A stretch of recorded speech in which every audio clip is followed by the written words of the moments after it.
ஓம் நம சிவாய. தெய்வத்தின் குரல் முதல் பகுதி, காமாட்சியின் சரிதை என்ற தலைப்பில் மகாபெரிவா அருளிய உரை. காஞ்சிபுரத்தில் பரம கருணாமூர்த்தியான அம்பாள் எப்படி இருக்கிறாள்? கரும்பு வில்லும் இக்ஷுசாபம் மலரொம்பும் புஷ்பபானம் வைத்திருக்கிறாள். இந்த இரண்டும் இன்னொருத்தருக்கும் உண்டு. மன்மதன் என்கிற காமன்தான் அது. காமன் காமாட்சி இருவருக்கும் கரும்புவில் புஷ்பபானம் ஆகியன காமன், அதாவது பொது. மன்மதன் கரும்பு வில்லை வைத்து கொண்டிருக்கிறான். அதற்கு நான் தேன்வண்டுகள். வளைந்த கரும்பு வில்லின் ஒரு கோடியிலிருந்து மறு கோடி வரையில் குறுக்காக வண்டுகள் நான் மாதிரி வரிசையாக சேர்ந்திருக்கின்றன. இந்த கரும்பு வில்லில் 5 மலர் அம்புகளை தொடுத்துத்தான் சமஸ்த ஜீவ பிரபஞ்சத்தையும் மன்மதன் ஆட்டி வைக்கிறான். உலகத்தில் உள்ள தித்திப்பு பக்ஷணங்கள் அத்தனையும் வெல்லம் சர்க்கரையில் செய்கிறதுதான். வெல்லம் சர்க்கரைக்கு ஆதாரம். கரும்பு தித்திப்புச்சுவை மன்மதனுக்கு வில். சுகந்தத்துக்கும் மென்மைக்கும் ரூப சௌந்தரியத்துக்கும் புஷ்பங்கள் பெயர் போனவை. இப்படிப்பட்ட புஷ்பங்களில் 5 அவனுக்கு பானங்களாக இருக்கின்றன. காதுக்கு சுகமான ரீங்காரம் வண்டிடமிருந்து வருகிறது. இப்படியாக தன் வில், அம்பு, நான் இவற்றால் நம் பஞ்ச இந்திரியங்களுக்கான அத்தனை விதமான அழகுகளையும் காட்டி லோகத்தை காமத்தில் கட்டி போடுகிறான் என்று அர்த்தம்.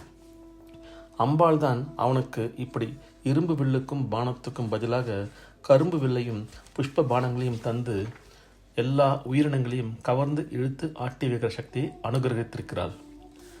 சிருஷ்டி லீலை நடக்க வேண்டும் என்பதற்காக காமனுக்கு இந்த அதிகாரம் தந்திருக்கிறாள். ஆனால் ஜீவ பிரபஞ்சம் முழுவதும் எப்போதும் இந்திரிய சுகங்கள் என்கிற துக்கத்திலேயே சிக்கிக்கொண்டு கிடப்பதையும் அம்பாள் விரும்பவில்லை. லோக ரீதியாக வாழ்க்கை நடத்துகிறவர்களும் காமத்தினால் தர்மத்தை விட்டுவிடக்கூடாது.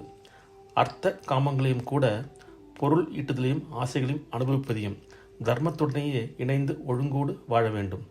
மனசும் இந்திரியமும் போன போக்கில் விட்டுவிடாமல் அவற்றை தர்மத்தில் கட்டுப்படுத்த வேண்டும். லோக விவகாரத்தை முழுதும் விடாமலே இப்படி கொஞ்சம் கட்டுப்பாட்டுடன் இருப்பது முதல் நிலை.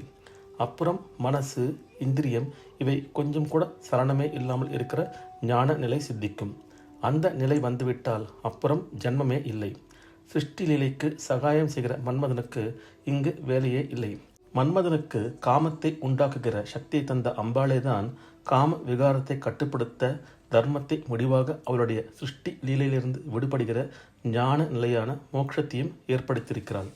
காமத்துக்காகவே ஏற்பட்ட மன்மதனுக்கு அவள் தந்த கரும்பு வில்லையும் மலர் அம்பையும் ஒரு சமயம் அவளே அவனிடமிருந்து எடுத்து கொள்ளும்படியாகிவிட்டது. பரம காருண்யத்தால் அவள் அப்படி செய்தாள்.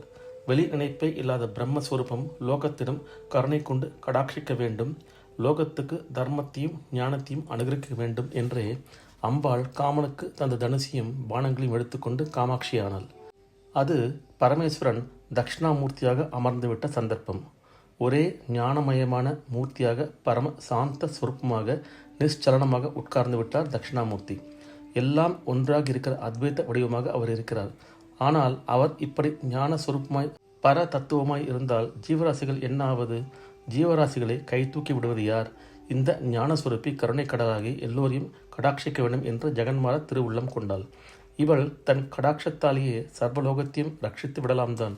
ஆனால் ஜனங்களுக்கு உத்தம சரியின் லட்சணத்தை தானே நடத்தி காட்ட நினைத்து ஈஸ்வரனுக்கும் பெருமை கொடுக்க உத்தேசித்தாள். அவள் வேறு அவர் வேறு அல்ல, ஒன்றேதான். அதாவது தன்னுடைய ஞானத்திலேயே காருண்யமும் பொங்கிருக்க வேண்டும் என்று எண்ணினாள். அப்போது சந்தர்ப்பமும் அவள் கரும்புவில் மலர்பானம் ஆகியவற்றை எடுத்துக்கொண்டு காமேஸ்வரியாவதற்கு அனுகூலமாயிற்று. ஓம் நம சிவாய. இந்த அருள் உரையின் தொடர்ச்சி அடுத்த பதிவில் காணலாம். ஓம் நம சிவாய. ஹர ஹர சங்கர, ஜெய ஜெய சங்கர, காஞ்சி சங்கர, காமகோட்டி சங்கர.